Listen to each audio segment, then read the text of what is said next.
Hello everyone, as you all know me, I'm your science teacher Miss Rija, and today we will discuss about week 5 and week 6. And week 5 is sound and light. We hear sound with our ears. Sounds are all around us. Sounds are made by vibration. Sound travels in waves in all directions. Sound can travel through air, solid and water. Sound tells us about the world around us. We hear sound with our ears. How sound is produced? Sounds are made by vibrations.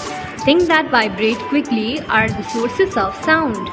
Every time you make a sound when singing, speaking, or even whispering, you are making vibrations.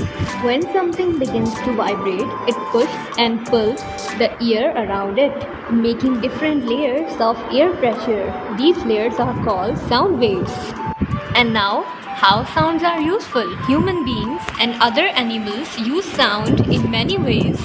We use sound when we talk to each other or when we alert others from danger. There is a lots of useful sounds in our lives. We use some sounds for relaxing, as like ocean sound, relaxing songs, and singing birds that make us feel relaxed. And some sounds we use for alerting from danger.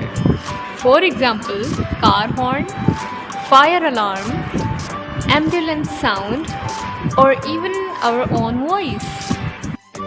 And if we talk about week 6, so week 6 is also sound and light. Things that give out light are called luminous objects. The sun, the stars, and some objects on the earth are luminous. They give out light, so they are sources of light. The closer you are to the source of light, the more intense it is.